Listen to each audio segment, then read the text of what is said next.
A racist cop grabbed a black woman by the arm in the middle of a courtroom, ready to drag her out in handcuffs, loud enough for the whole room to hear and arrogant enough to think no one would stop him. But what he didn't know, what no one in that courtroom knew, was that he had just laid hands on the wrong black woman. Because within minutes, the entire courtroom would witness the kind of karma that makes people question everything they thought they knew about power, justice, and who really has the authority in the room. It all started in a courtroom heavy with tension, in a city used to silencing black voices, especially black women's voices. She wasn't on trial. She wasn't even involved in the case. She had only come in to observe, to sit quietly on the back bench, to do what so many are told to do, follow the rules, stay calm, don't make a scene. But when you're a black woman in America, your very presence is often seen as a disruption. And that's exactly what happened that morning. One glance from the wrong officer. One assumption made too quickly. One breath too bold. And suddenly, it spiraled. He stood over her like she was guilty of something. No badge presented. No name asked. No questions. Just a scowl and an order barked out in front of everyone: you were told not to come back. Turn around and put your hands behind your back. His voice cut through the room like a blade. People turned. Some whispered. Others took out their phones. But no one moved to stop him. No one questioned whether she was even the right person. I don't even know what you're talking about, she said, trying to stay calm, her voice steady but her heart pounding in her chest, not from fear, from rage. Not fear of being arrested, but of being silenced. Disrespected. Erased. Again. The officer didn't care. He grabbed her wrist without hesitation. She pulled back, firm but controlled, trying not to escalate. Still, he pushed forward, shoving her shoulder, twisting her arm behind her back. She stumbled into the bench, eyes wide as gasps echoed through the courtroom. A black woman being handcuffed in broad daylight by a white cop in a place that's supposed to represent justice. A place that only reminded her of how broken that word really is. She's not even the one, someone muttered in the back, but it was too late. The cop had already decided who she was. In his mind, she was defiant. Aggressive. Dangerous. Black. That was all he needed. That was all it took. No one asked why she was being arrested. No one stopped the officer to confirm her identity. No one stepped forward to defend her. She was a black woman standing alone against a system that never gave her the benefit of the doubt. That's what hurt the most. Not the hand on her arm.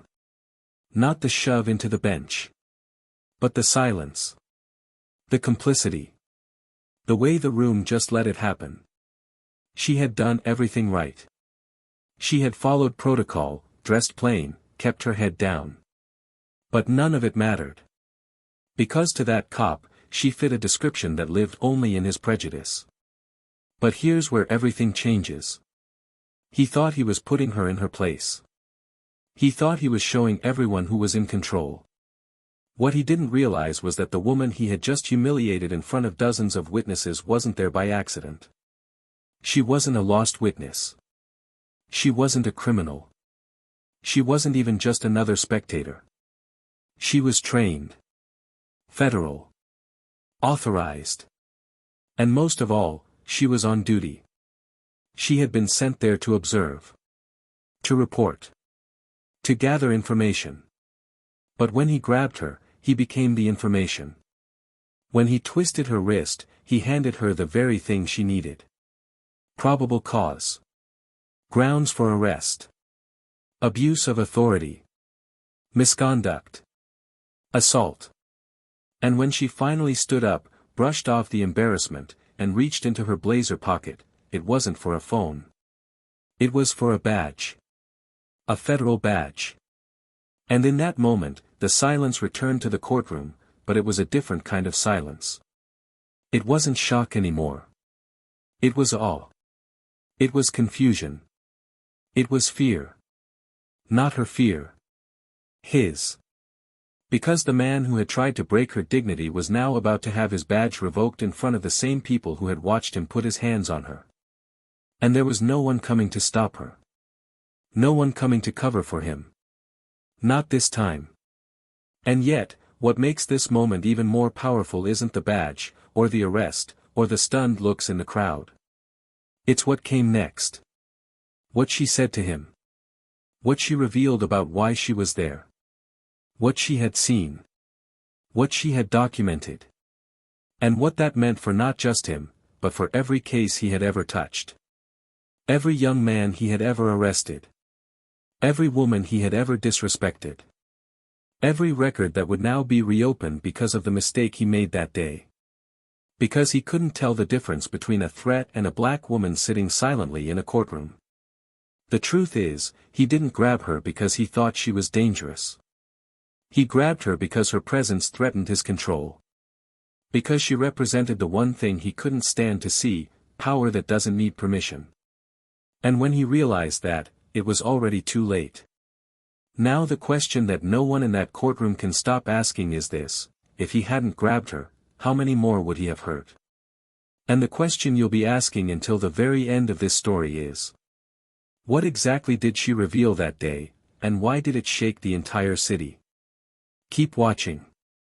Because what comes next will turn everything upside down. Before we begin today's story, we want to send a message of strength and solidarity to every black viewer watching this video. Here at Plow of Twist, we stand firmly against all forms of racism, discrimination, and injustice. Your voice matters. Your story matters. And we are committed to telling stories that reflect truth, power, and resilience. Now, get ready for a powerful story. If you haven't already, hit that subscribe button and join us on this journey. Enjoy the story.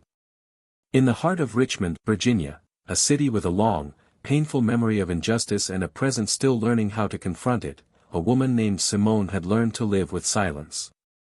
Not the silence of submission, but the kind that sharpens over time into patience, precision, and purpose. From a young age, Simone understood what it meant to be watched, to be doubted, to be underestimated, and she had weaponized that understanding into a career that thrived in the shadows. She didn't need to be loud to be powerful. She just needed to be right. And Simone was almost always right. She had grown up on the south side of the city, raised by a single mother who worked 3 jobs and still found time to teach her daughter how to walk through a world that was not made for her. Her mother, Valerie, never sugar-coated life. She didn't tell Simone that she could be anything she wanted to be, she told her she'd have to work twice as hard to be half as respected. That people would smile to her face and then cross the street when she approached. That a closed mouth didn't mean peace, it meant survival. Simone took every lesson and buried it deep. Not out of fear, but out of discipline. If the world was going to push, she would be the one who pushed back, but not recklessly. Smartly. Silently. Strategically. By the time she was in her late 20s, Simone had done what most people around her had only dreamed about. She'd gone to Howard University on scholarship, graduated top of her class in criminology, and entered the bureau through a special diversity recruitment program that rarely welcomed women like her, black, sharp, unyielding. But Simone didn't ask for approval. She asked for opportunity, and when the door cracked open, she walked through without hesitation. She built a reputation within the FBI for being the agent you called when you needed facts with no emotion. She never flinched. She never stumbled. And most of all, she never let her guard down. Because she knew, especially in spaces where she was the only one who looked like her, that even a moment of vulnerability could be used as a weapon. Simone had been assigned to a field office in Richmond 3 years prior, and while her official title was Community Relations Liaison, the truth was far more complicated. She was undercover, positioned quietly to monitor tensions between local law enforcement and marginalized communities after a wave of racially motivated complaints. Her job was to watch, record, and collect, not intervene. But Simone never forgot what her mother told her: silence is survival. And in her line of work, it was also strategy. She moved through precincts and courthouses with the posture of someone who had nothing to prove, because the truth would always do the proving for her. The Richmond courthouse where it all would eventually unravel was old, with chipped walls, buzzing fluorescent lights, and a permanent scent of paper, coffee, and tiredness. It was a place that held stories no one wanted to hear, stories of men sentenced without fair trials, mothers losing custody without resources, teenagers tried as adults because they fit a description. Simone knew those stories well. She had grown up around them. That's why she volunteered for this particular assignment. She didn't want to fix the system from the outside. She wanted to expose it from the inside. She wasn't just investigating misconduct. She was collecting proof, enough to shake the very foundation of the department that had ignored every internal complaint for years. The man who would become the face of that corruption didn't look like a villain to most people. Officer Brian Huxley was clean-shaven, decorated, and well-spoken. He shook hands with judges, smiled at reporters, and posed for photos at community picnics. He also had a history, sealed warnings, quietly settled complaints, and an attitude that grew more arrogant each time he got away with something. Simone had been watching him for months. He was smart enough to know the lines, but careless enough to believe they didn't apply to him. He was exactly the kind of man who thought authority was his birthright, and that anyone who challenged it, especially a black woman, was a threat. On the morning it happened, Simone had taken extra care to blend in. No badge. No briefcase. No ID visible. Just a soft gray sweater, black jeans, low heels. Her hair was pulled back in a tight bun. She walked into the courthouse with her hands in her pockets, head down, and took a seat on the bench near the back of the courtroom. She wasn't there to interfere, only to observe a case involving a young man she believed had been wrongly profiled by Huxley months earlier. She had documents, audio, timestamps, video clips, but she needed to see the officer testify for herself, to see how he presented lies as facts. What she didn't expect was that her presence alone would be enough to spark the moment everything changed. There was a brief recess. People shuffled. Lawyers gathered their things. Simone stood and stretched, walked a few steps to look at a bulletin board by the hallway. That's when Huxley spotted her. She didn't see him right away, but she felt his gaze before she turned around. The stiffness in the air. The weight of his stare. She glanced back, casually, and noticed him narrowing his eyes, whispering something to another officer. She returned to her seat. Minutes later, just as the judge re-entered the courtroom, she heard heavy boots approaching from behind. She stayed still. She didn't flinch. Then the voice came, not low, not discreet, but loud and forceful. You were told not to come back in here. Get up. Hands behind your back. Simone blinked. Slowly. The room turned toward them. For a half second, she thought maybe he was talking to someone else. But no. He was looking directly at her. No confusion. No mistake in his tone.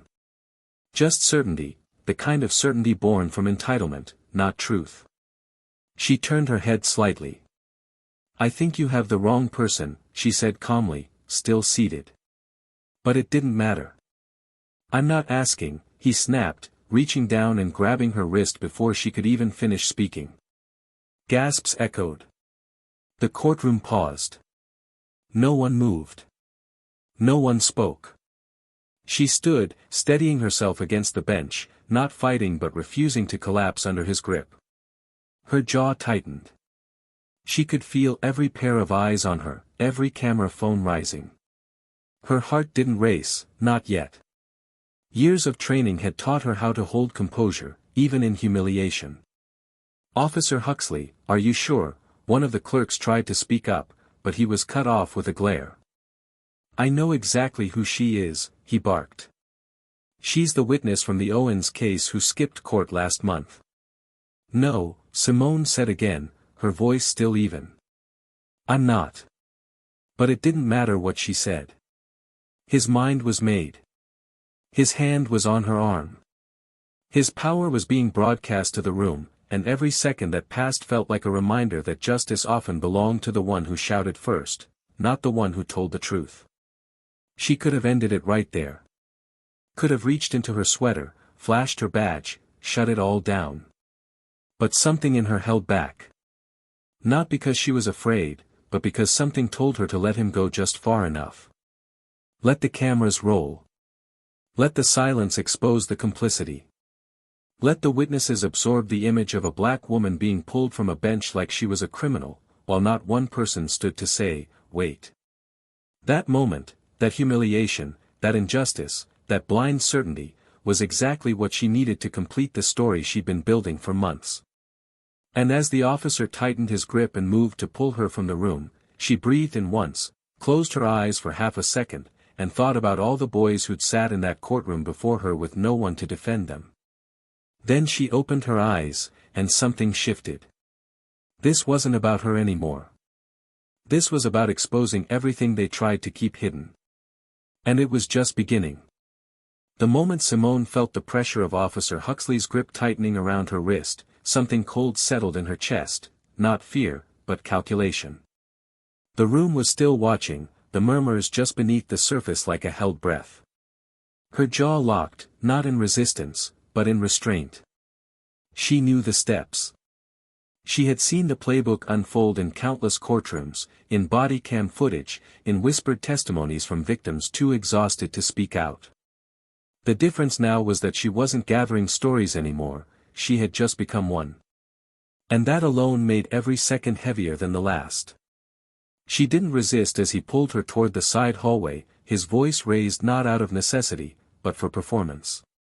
You think you can just walk in here like nobody's watching? He snapped low enough for only her to hear, his breath hot and smug. You people really think you're above the law, don't you? Simone turned her head slightly, meeting his eyes for the first time, her voice even and controlled, not a hint of rage breaking through. What people are those, officer? His smirk faltered just slightly. He didn't answer. By the time they reached the back of the courtroom, where the hallway turned into a narrow corridor lined with interview rooms, Huxley had already pulled out a pair of cuffs. He was about to click them over her wrist when another officer stepped forward, confused. Hey, wait, that's not the Owens witness, is it? Huxley didn't hesitate. She's refusing to identify herself. She fits the description, and she was warned not to come back here. Simone didn't speak. She just watched. She watched the way the other officer shifted, unsure but unwilling to challenge a senior partner. She watched the way authority disguised itself as confidence. And she felt, more than ever, the weight of what this moment would mean, not just for her, but for the entire investigation she had worked tirelessly to protect. Back in the main courtroom, silence turned into discomfort. The judge, older and disinterested, glanced toward the hallway and raised an eyebrow at the delay. The prosecutor fidgeted with his files. The public defender whispered to his client. Someone in the audience finally spoke up, quietly but clearly. She didn't do anything. That wasn't her. But it was too late to stop what had already begun. Simone was taken into a small interview room, the walls painted the same dull beige as every government building she'd ever worked in. No one recognized her. No one asked for ID. Huxley stood with his arms folded, smug, trying to provoke her into reacting. You've got 5 minutes to explain yourself before I file the report, he said. She sat calmly, hands resting on the table. Go ahead, she replied. Make sure you get every detail right. He didn't like that. He stepped closer, towering over her, voice rising just slightly. You think you're clever? You think walking in here quiet makes you invisible? I see through that. Simone didn't flinch. No, she said slowly. You don't see me at all. That's the problem. Another officer knocked on the door. We've got a problem. Judge wants an explanation for the delay. Huxley snapped back, annoyed. Tell him we're resolving it. The door closed. Simone sat still, knowing the minutes were counting down. knowing that soon, the weight of everything she had built would crash down, not on her, but on the very man who thought power was invincible. Outside the room, the buzz grew louder. People whispered in the hallway. Someone had pulled out their phone and started recording. Word spread quickly that a woman had been removed without cause. The courtroom murmurs turned into conversations. And in the judge's chambers, a quiet conversation began that would soon turn into a firestorm. Simone remained seated, but inside, her mind worked quickly. Everything she had gathered, the wire inside her jacket, the recordings on the flash drive in her pocket, the timestamps from the last 3 months, it was all about to come into play. But she wasn't going to pull the trigger yet. She needed the room. She needed him to expose himself a little more. She needed one more push. Huxley returned with a printed form in his hand, still assuming he was in control. "You're lucky I don't book you today. But I will get your information, and if it turns out you're lying," Simone stood. Not abruptly. Not aggressively. Just firmly. Calmly. She stepped forward and looked him dead in the eye. "Why don't you look at me closely, officer?" He hesitated. Something in her tone finally shook him. "What the hell are you playing at?" he asked, his voice no longer so confident. She leaned in just slightly. "You're sure you know who I am?" He opened his mouth but didn't respond. The moment hung in the air, thick and heavy. His grip on certainty was slipping. Suddenly, the door opened again. This time it wasn't another officer. It was a man in a dark suit, holding a manila folder, eyes sharp. He glanced at Simone, then at Huxley. "We need to speak to you. Now." Huxley frowned. "Who the hell are you?" The man held up his credentials briefly. "Office of Internal Affairs. Please come with me." Huxley looked rattled but tried to recover. "We're in the middle of something." The man shook his head. "You're done. Come now." As the door closed behind him, Simone remained still. The room felt lighter. The clock on the wall ticked louder. And outside that small space, a slow storm was forming. The hallway buzzed louder. Whispers turned into murmurs. Someone said her name, not her real one, but the alias she'd used for the past few months. But it didn't matter anymore. The truth was already bleeding through the cracks. Back in the courtroom, the judge tapped his fingers on the bench, annoyed by the delay. "Can someone explain to me why a spectator was removed from this room mid-session?" No one had an answer. Huxley was gone. The clerk looked pale. The defense attorney stood slowly. "Your Honor, I believe there's been a mistake."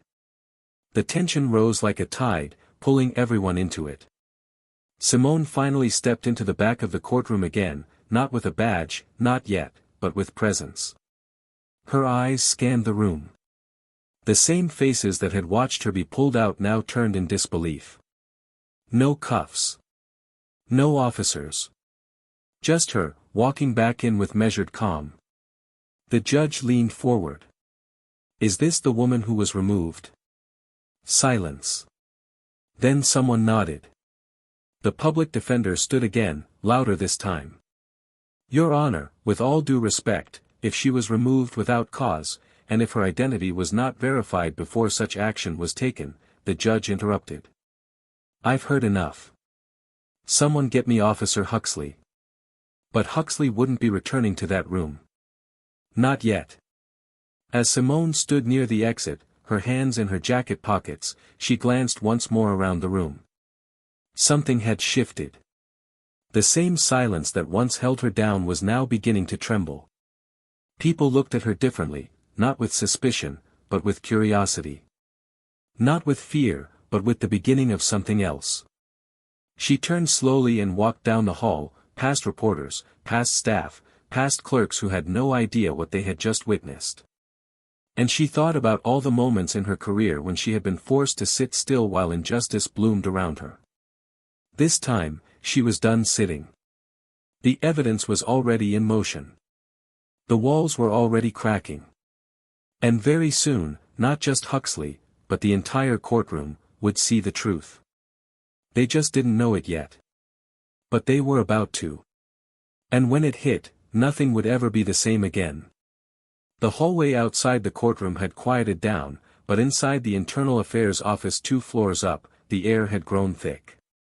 The door clicked shut behind Officer Huxley, and for the first time in a long time, he wasn't the one controlling the room. The agent from Internal Affairs, Harris, stood by the table, flipping through a file with calm deliberation. He didn't look up immediately, and that unsettled Huxley more than he'd admit. The silence stretched as Harris laid the file flat on the table and finally met Huxley's eyes with a look that didn't blink. "We've been watching your courtroom behavior for several months," Harris began, voice low, tone surgical. "Today just confirmed what we needed." Huxley laughed, short and dismissive, trying to play it cool. "This is about that woman. She was a no-show witness. I did my job." "You're welcome." Harris didn't smile. He pushed a photo across the table, a still frame taken from the courtroom cameras showing Simone, her face turned just enough to reveal calm indignation, not guilt. "She's not a witness. She's a federal agent. She's been embedded in the community for 11 months. You laid hands on a high-ranking investigator while she was on duty. No cause. No confirmation. Just assumption." The color drained slowly from Huxley's face. He tried to speak, but his words caught in his throat. "No. No, that's not possible. I've never, no one told me, you didn't ask," Harris cut in. "You never asked. Because men like you don't ask. You assume. And for the record, this wasn't her first visit to that courtroom. She's been there watching you for weeks." Downstairs, Simone sat quietly in the corner of the judge's chambers. The judge, now very awake and alert, reviewed a sealed document she had handed over just minutes earlier. He read in silence, occasionally pausing to adjust his glasses. The assistant district attorney stood nearby, visibly uncomfortable, while the defense attorney leaned against the wall, arms crossed, watching everything unfold with growing satisfaction. When the judge finally finished, he looked at Simone, this time, with no hint of dismissal in his eyes.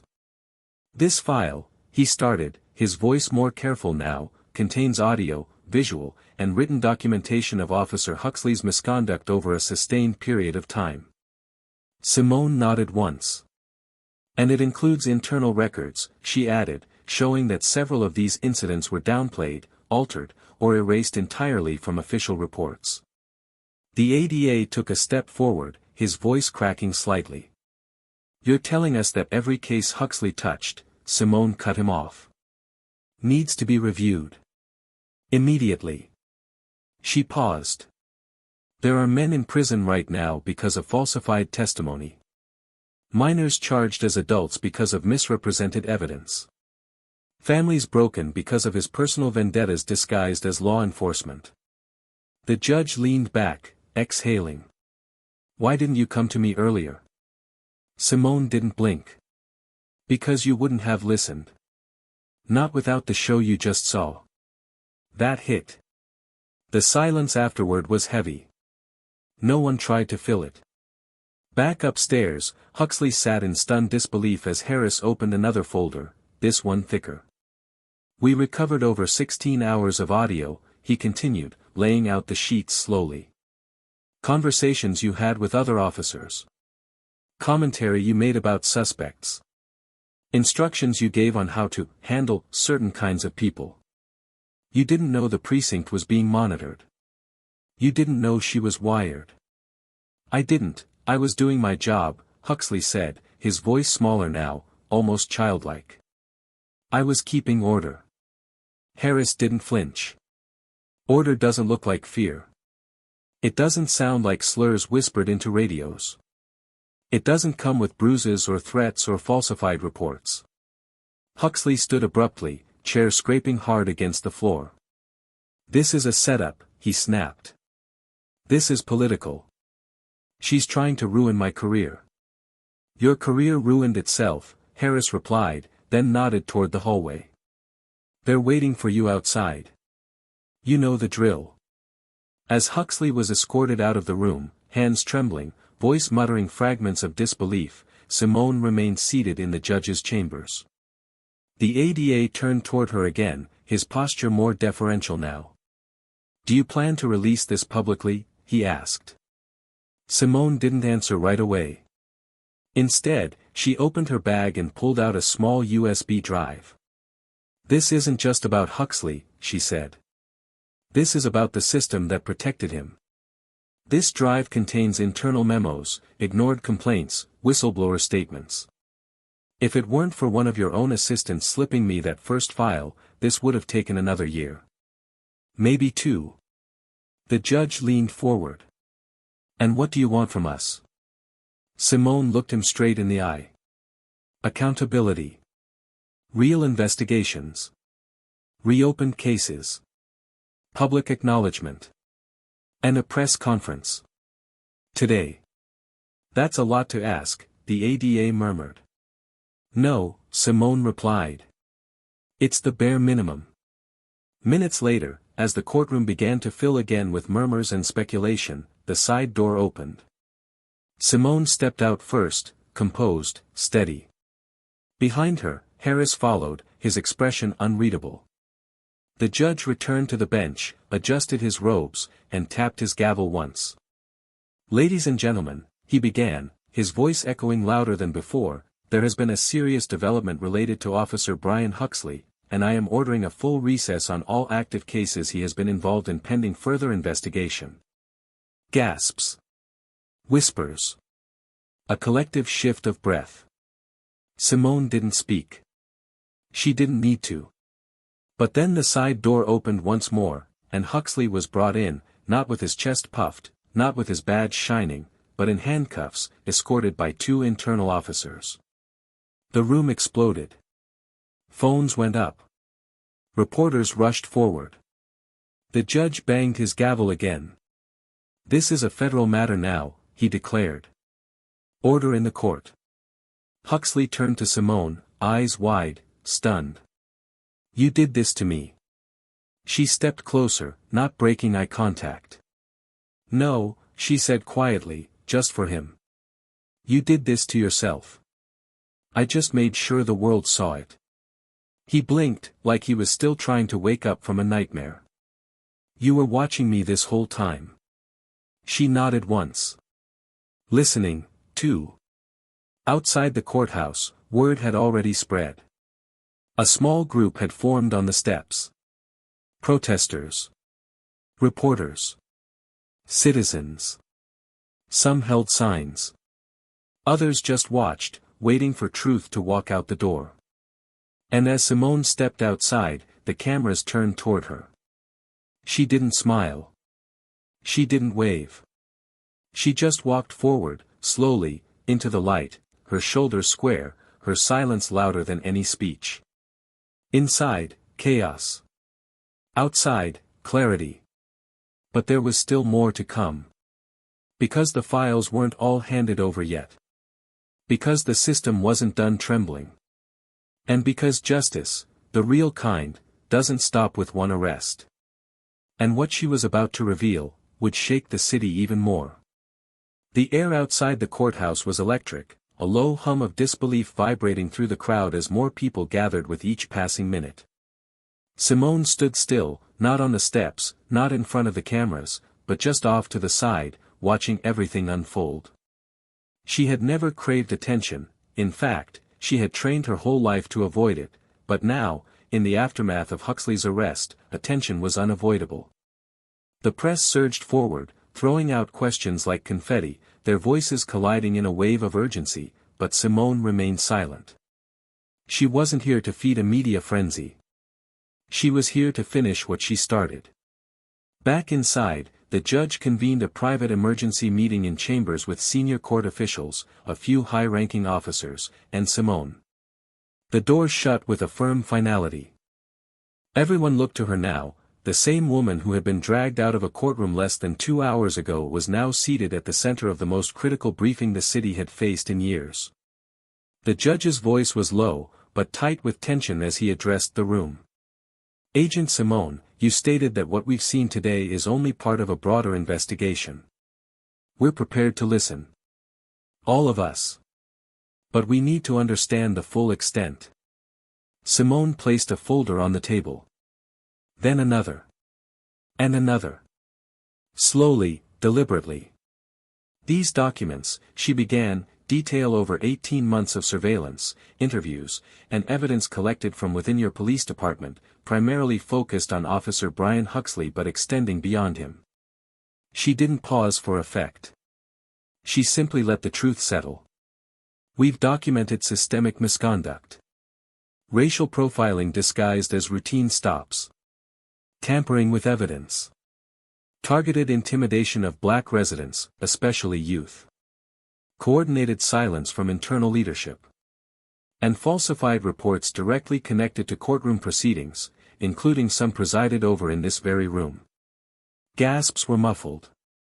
Someone swore under their breath. The chief of police shifted uncomfortably in his chair, then leaned forward, trying to reclaim authority. You're making serious accusations, Agent. If this is real, it is, she interrupted. Her voice was calm but fierce. And you've had opportunities to stop it.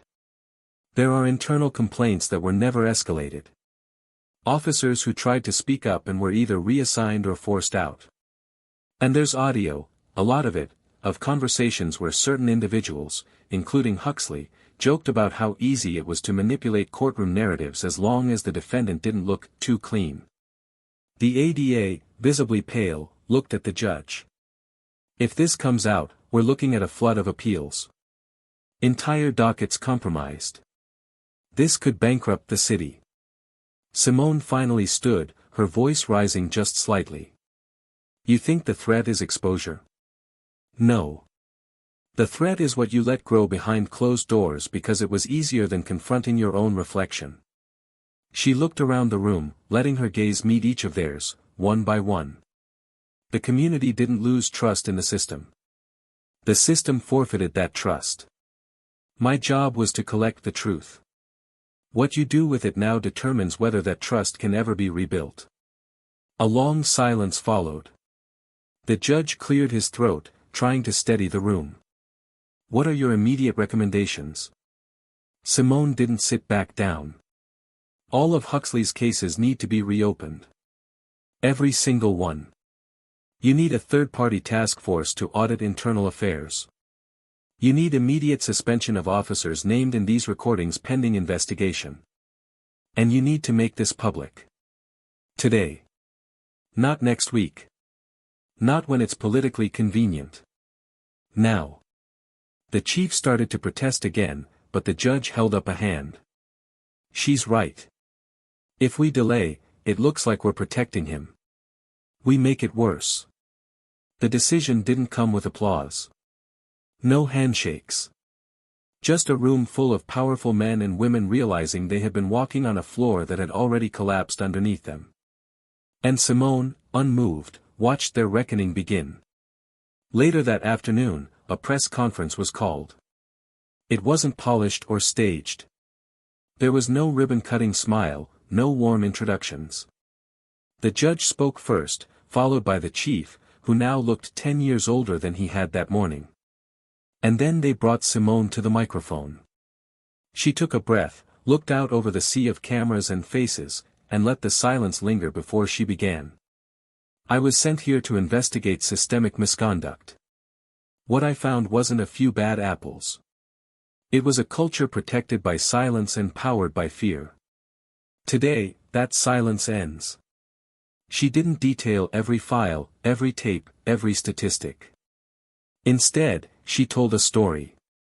The story of a young black man, 17 years old, pulled over 3 blocks from his home and charged with intent to distribute because of a single empty bag found in his backpack, a bag Huxley had planted.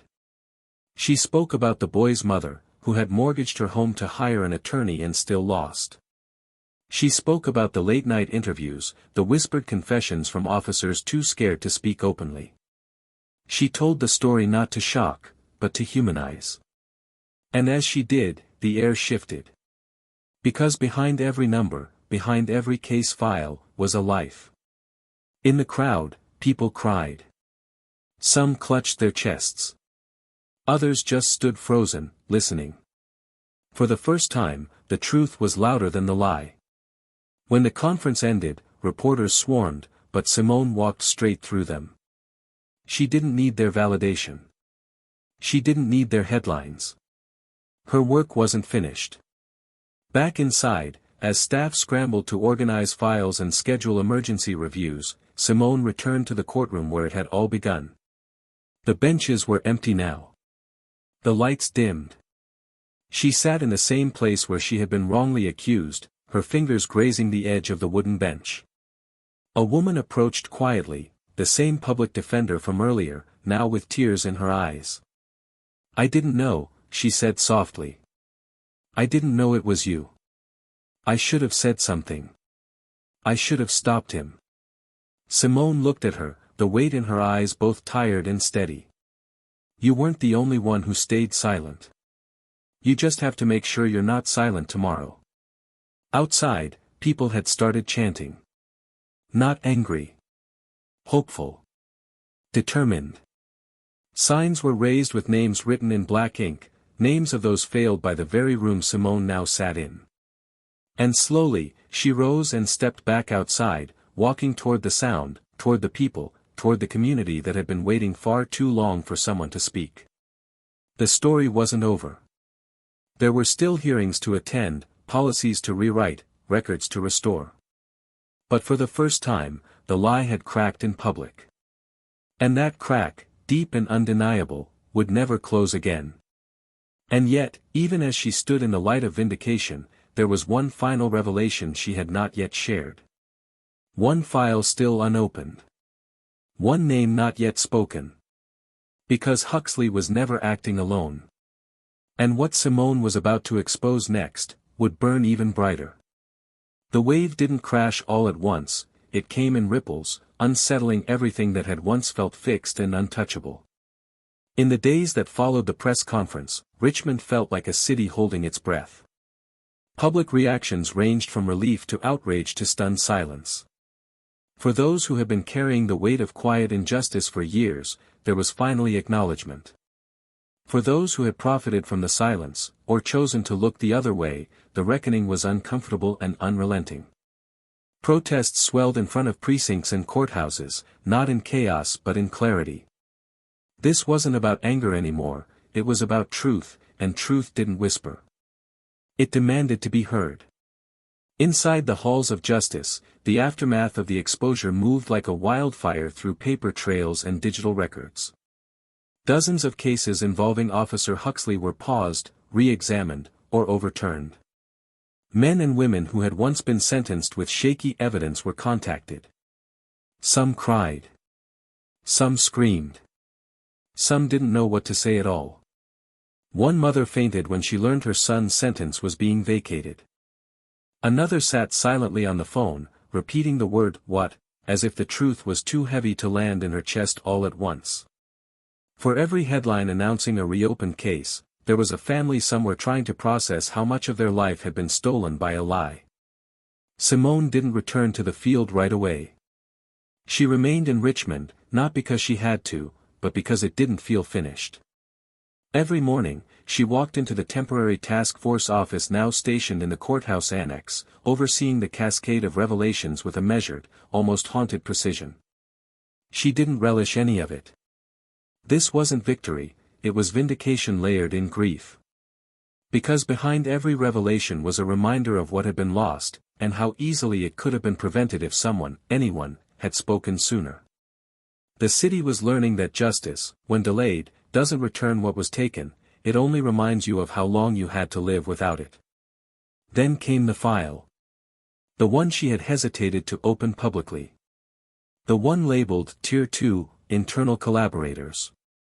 While Huxley had been the face of the corruption, the deeper rot, the quiet endorsements, the paperwork omissions, the supervisory approvals, was more elusive, harder to track, but no less dangerous. Simone knew exposing it would send shockwaves through people who had, until now, believed themselves insulated from consequence. Judges, captains, prosecutors. Names she had sat beside.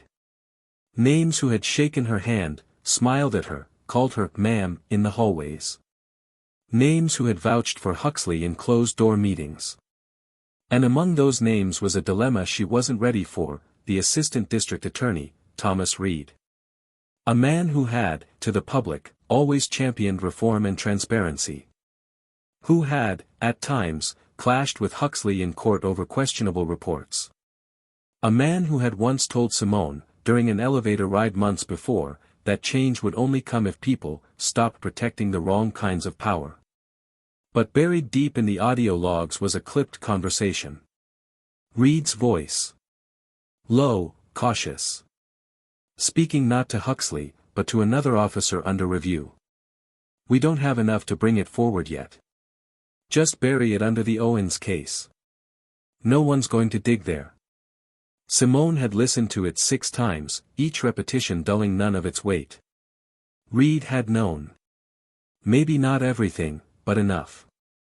Enough to choose strategy over justice. Enough to let another name fall so he could protect his own trajectory. The next morning, Simone stood in Reed's office doorway. He looked up, surprised but not unsettled. Didn't expect to see you here, he said. Figured you'd be halfway to DC by now, getting your commendation.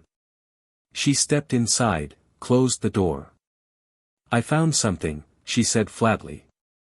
And I need you to explain it to me before I decide what to do with it. He straightened, the practiced mask of calm slipping just slightly. Simone, he said carefully, if this is about the Owens case, I've already handed over everything. She cut him off. Not everything. You gave me the surface. I listened to the tapes. Your voice is on them. The silence that followed was jagged, the kind that leaves both people calculating outcomes in real time. Reed's mouth opened, then closed again. He stood, ran a hand through his hair. That wasn't what it sounds like, he said finally. I was trying to protect the case. If I'd brought it up then, it would have all fallen apart. We were close to getting something bigger. You were close to getting a promotion, Simone replied coldly. You let someone else's life be buried for convenience. He walked toward the window, back turned now. You think this is black and white? I had to make calls with what I had. It wasn't clean. But you don't always get clean choices in this job. She took a step forward, voice still controlled but layered with exhaustion. You're right. It's not black and white. It's impact and silence. It's what happens when people who know better choose to do nothing because it's easier. Because it's safer. I've seen enough of that. Reed turned around, face tense. So what, you're going to make me the next Huxley? Drag me into the spotlight and let everyone assume I'm the same? I don't have to assume, she answered. I have the recording. He stared at her for a long moment, then nodded slowly. Then do what you need to do. But she didn't leave right away. She stood there, caught in the space between vengeance and justice. She remembered what her mother used to say, not every truth needs to be shouted, but none should be hidden. She walked out without another word. Later that night, sitting alone in her hotel room, Simone laid out every document, every file, every name. The city was watching now. Every move she made would be scrutinized. She could burn Reed's career in an instant, and maybe he deserved it. But would it bring back what had been lost? Or would it make the public tune out, overwhelmed by yet another fall from grace? The dilemma gnawed at her. She had never hesitated before.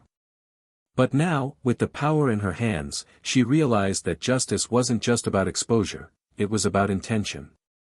About what message each action sent. And whether it helped or hurt the people still trying to believe in something good. So instead of handing Reed's file to the press, she handed it to the Oversight Committee. Quietly. Professionally.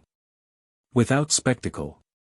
She made a full disclosure, recommended disciplinary review, and insisted on mandatory ethical training across the DA's office. It wasn't blood. But it was accountability. And maybe, just maybe, it would plant something real. The next morning, she met with a young man recently released from one of Huxley's tainted cases. 19, eyes tired but sharp. He had spent 18 months in juvenile detention for a crime he hadn't committed, because his public defender had no grounds to challenge Huxley's report, until now. He looked at her and asked, "So what now? Am I just supposed to move on like it didn't happen?" Simone looked at him, her own eyes heavy. "No. You're supposed to move forward knowing it did happen. And that you weren't crazy. That it was real. That someone saw you." He didn't smile. But he nodded. And that was enough. Outside, the courthouse still stood. Still imperfect. Still learning. But something inside it had cracked open. Not just a door, a wall. And light was finally coming through. But even now, as Simone walked away from the building with her badge tucked into her coat, a final piece of the puzzle waited to be uncovered. Because someone had helped Huxley access sealed files. Someone higher. Someone watching even now. And when she found them, the truth wouldn't just tremble. It would collapse. The rhythm of the city had shifted. There was a tension in the air that felt like a storm moving through silence, the kind of silence that comes after truth has been spoken but before consequences fully land. Simone felt it in every hallway she walked down, in every office she stepped into, in the weight of every pair of eyes that followed her without speaking. No one knew what to say to her anymore. Some looked at her with admiration, others with unease, and many with something closer to fear. Because now, she was the one who had cracked it all open, not from the outside, but from deep within. And no one could pretend not to see what had been revealed. But the most haunting part of truth is that it rarely settles the ground. It only reveals how unsteady it already was. In the following days, Simone worked in shadows again, not because she had to, but because it allowed her to observe the quiet unraveling happening behind polished titles and pressed suits. Those who once dismissed her presence were now careful around her. Conversations halted when she walked into rooms. People second-guessed their words. She didn't flinch. She didn't soften. She knew this wasn't respect, it was survival disguised as courtesy. They feared exposure more than they respected her courage. And that alone was enough reason to keep pressing forward. The deeper she dug, the more she saw how wide the cracks ran. It hadn't just been Huxley and a few complicit voices. The structure itself had rewarded silence, fed ambition with secrecy, and masked failures with procedural language. She found a pattern, names that reappeared on certain reports, signatures that authorized questionable decisions, case files that had been sealed and resealed without explanation. And then, the discovery she hadn't expected, a login used to access sealed juvenile records from outside the courthouse network. It had been masked, rerouted through multiple proxy layers, but eventually it traced back to an account with limited clearance but unusually high access, an administrative login linked to the city clerk's office. Specifically, to a woman named Judith Green. Judith had worked in the courthouse for over 20 years, known to most as meticulous, no-nonsense, and fiercely protective of the system she served. She was the kind of person people trusted instinctively, not because they knew her, but because she never gave them a reason not to. Simone knew that kind of silence well, the kind that looked like order but smelled like control. She requested an internal interview, informal, and arranged it so that it happened in a small room with no cameras, no uniforms, just two women and the weight of a city's unanswered questions between them. Judith walked in, composed, her hair pinned tightly, her blouse perfectly pressed. She sat down across from Simone, eyes steady. "You wanted to speak with me," she said, her voice as flat as a locked drawer. Simone nodded slowly, placing a printed login report on the table. "We traced unauthorized access to sealed juvenile cases. It came from your terminal." Judith didn't flinch. She didn't even blink. I have 3 people who use that terminal. We rotate daily. That doesn't prove it was me. Simone leaned forward, her voice quiet but full of heat. But the cases accessed? They all connect to Huxley. And they were accessed after hours. The same night's internal complaints were flagged. Judith tilted her head, studying Simone like someone reading a chessboard. What exactly are you accusing me of? I'm asking you why you helped protect him, Simone replied, not blinking. What did he have on you? For the first time, Judith's posture shifted. Just slightly. A hesitation. Then her eyes dropped to the report for a second too long before lifting again. You don't understand what it was like here before you came. The pressure. The politics. People like me didn't have power. We had positions. That's not the same thing. Simone let the silence grow thick before answering. You had the power to stop this. You chose stability over justice. Judith's lips tightened. I chose survival. He threatened my family. My son's record. My pension. I didn't have options. Simone stood slowly, gathering the file without looking away. You had options. You chose silence. That silence hurt people. Judith's voice cracked, finally. What would you have done? If it were your family? If the person who knew your secrets held them over you like a weapon? Simone paused in the doorway, the question hanging heavy. She didn't answer. Because the truth was, she didn't know. She had never been in Judith's exact place. But she had felt the pressure, the way it suffocated and whispered lies about loyalty and survival. That was the dilemma no one liked to talk about, that sometimes good people did nothing not because they agreed with the wrong, but because they were terrified of the cost of doing right. That night, Simone sat on her hotel balcony, the city below glowing with the faint hum of unrest and hope. She looked over the skyline, the courthouse clock glowing in the distance, and thought about how much of justice had become a performance, a series of roles people played because they didn't want to lose their place in the story.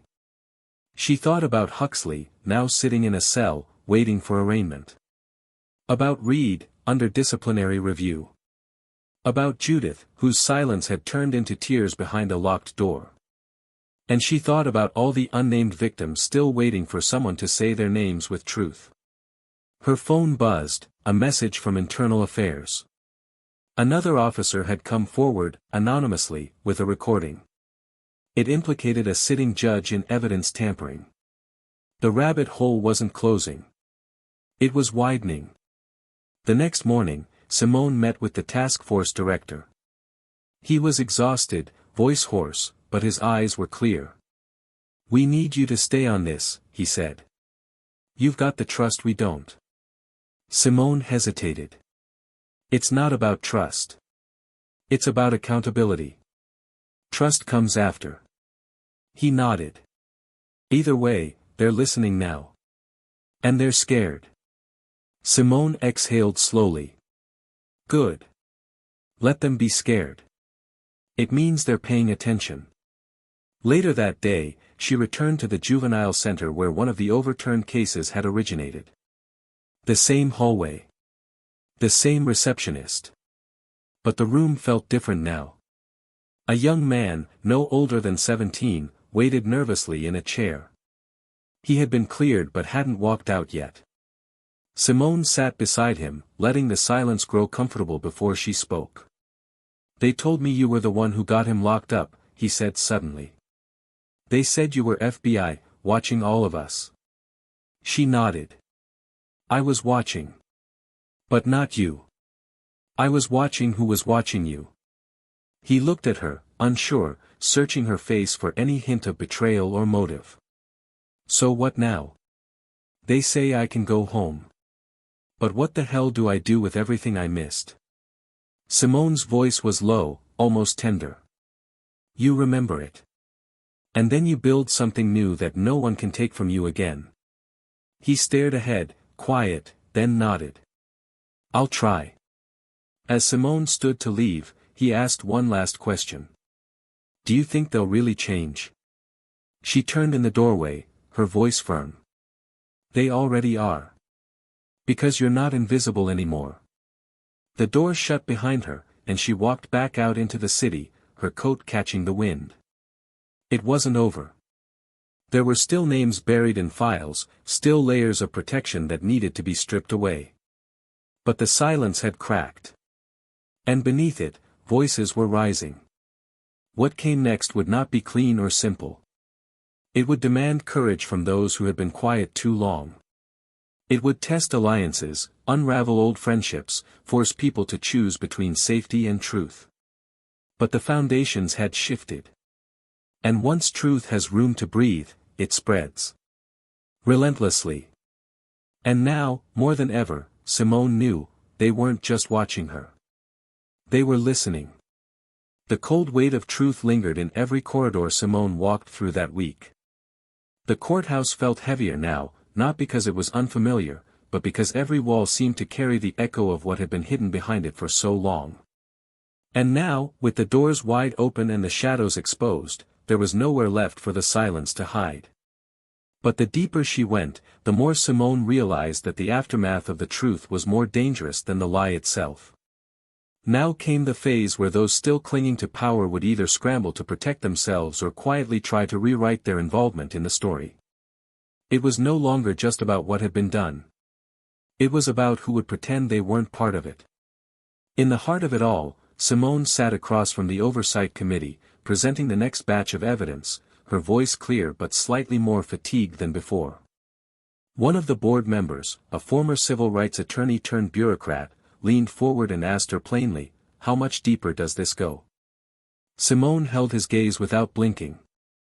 "Deeper than most people are ready to admit. We haven't reached the bottom. We've only cleared the surface." There was no theatricality in her tone, just reality.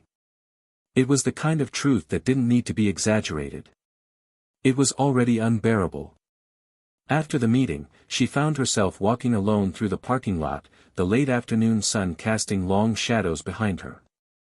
That's when she saw him, Jordan Taylor. He had been one of the first young men exonerated after her findings, and now, weeks later, he was standing outside waiting. He wasn't in court. He wasn't on probation. He was just, there. She approached slowly, unsure what to expect. "You okay?" she asked. He nodded, then looked down. "I come here sometimes," he said. "Just to remind myself I got out." She stood next to him, silent for a moment, letting his words settle. He continued, "I used to think that place would kill me.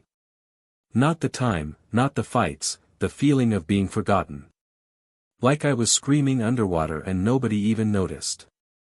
Simone turned to face him. "You were never supposed to be there in the first place." He nodded again, but this time his voice was harder. "I know. But now I feel like I walked out and left pieces of me behind. Like I can breathe, but the air still don't feel right." Simone understood more than she could explain.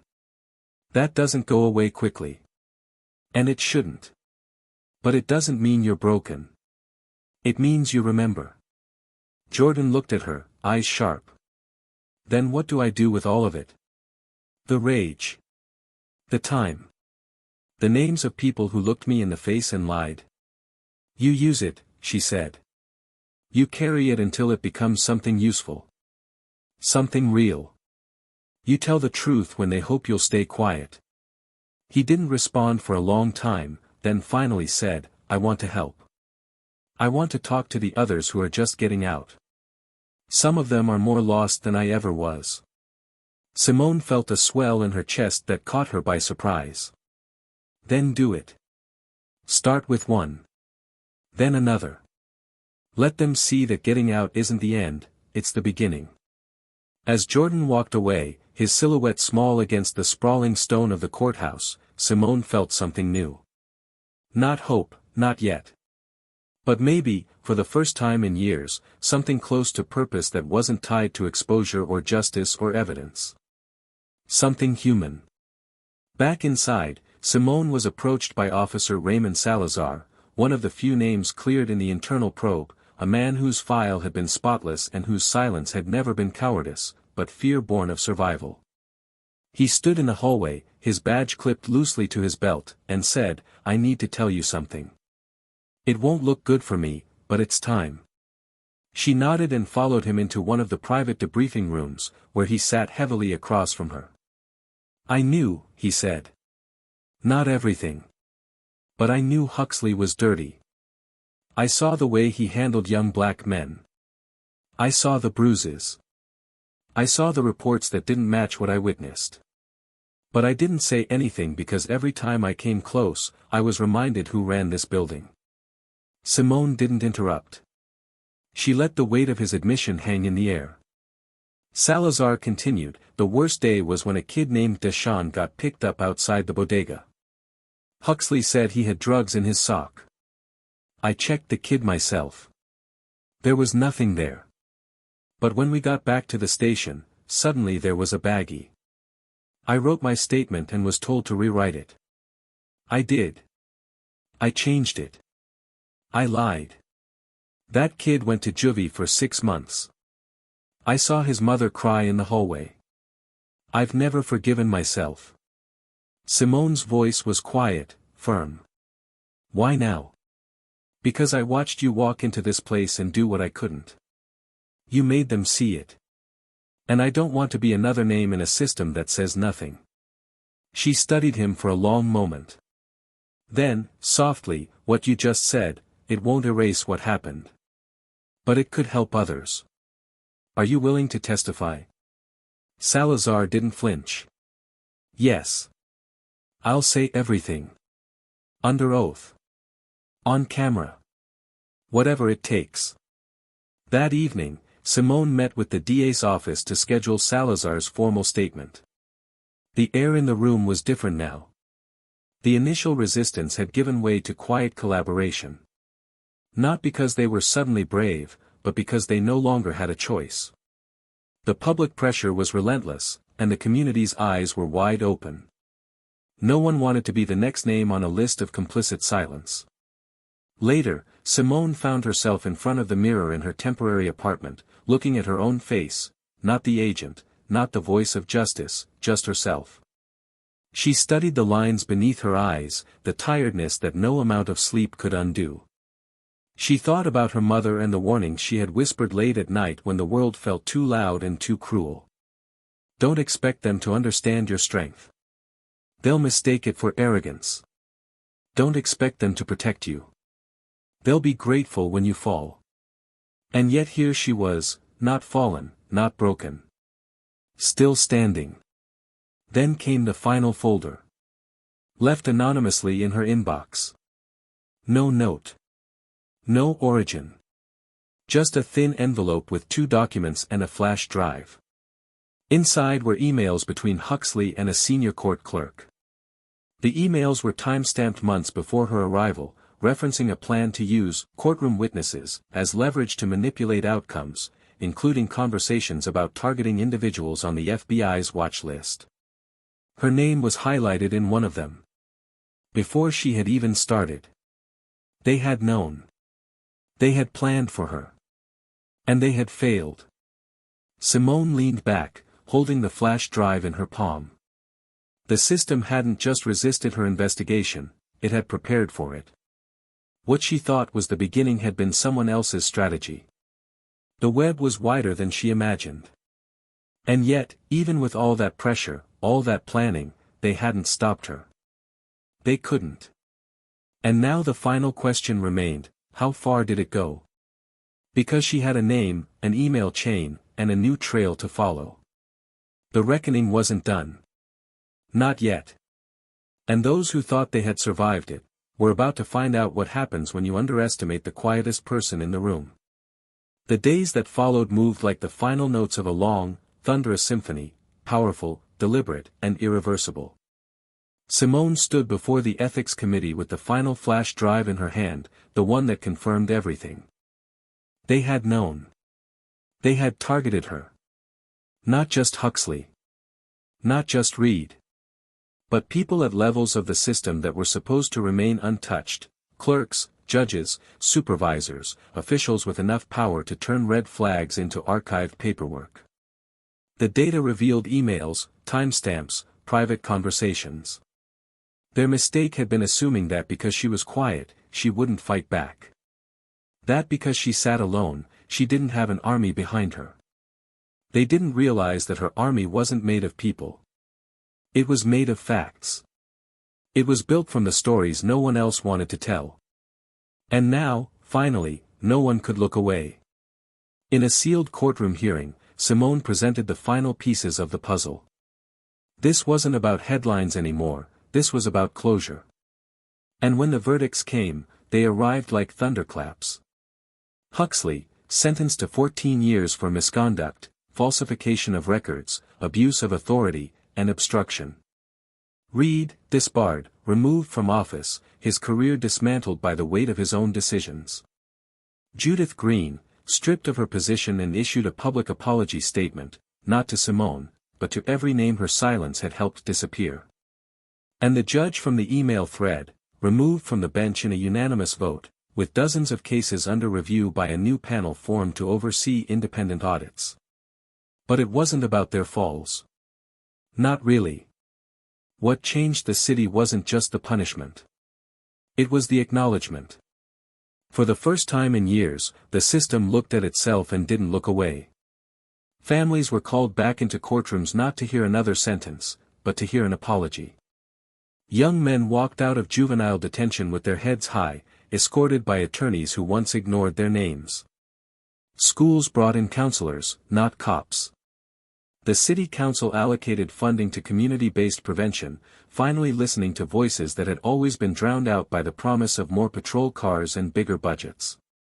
And Simone, she was done.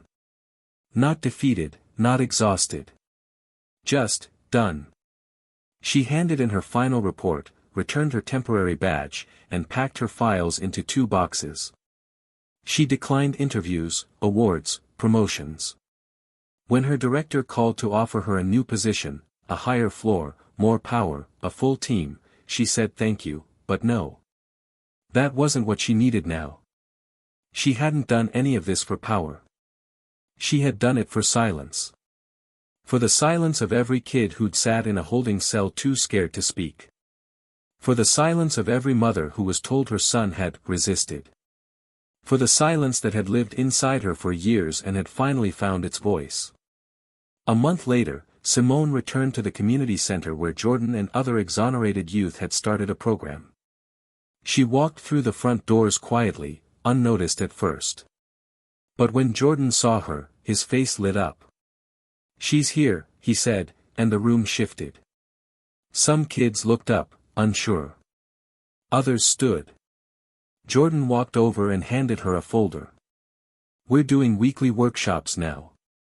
Some of the guys from the cases you opened, they're helping run it. We're calling it Voice After Silence." Simone smiled, a real one, deep and calm. "That's a good name." Later that evening, Simone stood before a group of young women in the center's side room. Some were teens. Others barely older. They asked her what it had felt like, to be the only one standing against so many. She paused before answering. "It felt like drowning. Until I realized I wasn't drowning. I was swimming against a current designed to sweep people like me away." The final chapter came not with an explosion, but with a choice. Simone bought a small house on the outskirts of the city, nothing extravagant, just quiet. She began teaching part-time, not in law, but in community advocacy. Her days were no longer filled with surveillance reports or courtroom whispers. Now, her days were full of stories, real ones, being told in full voice by people who finally believed they deserved to be heard.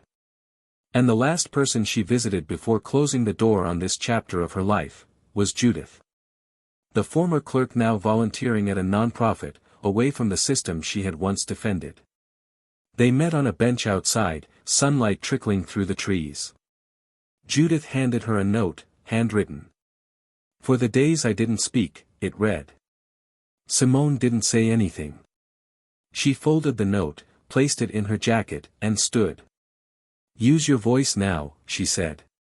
"You still have time." Simone walked away from the courthouse for the final time with nothing left to prove. She didn't need a plaque or a speech. The city knew what she'd done. And more importantly, so did she. Now it's your turn to reflect. How many times have you seen injustice and said nothing because it wasn't happening to you? How often have you chosen comfort over truth? And when the moment comes for you to speak, will you hesitate, or will you stand? The story you just heard isn't about one woman or one city. It's about every system that protects itself more than the people inside it. It's about every silent hallway, every closed door, and every voice that was told to be quiet, and chose not to be. So tell us, what would you have done? Leave your thoughts in the comments. We want to hear your voice. And if this story moved you, if it made you think, if it opened your eyes, subscribe to Tales of Twist. There are more stories to tell. And some of them might just be yours. Thank you for listening.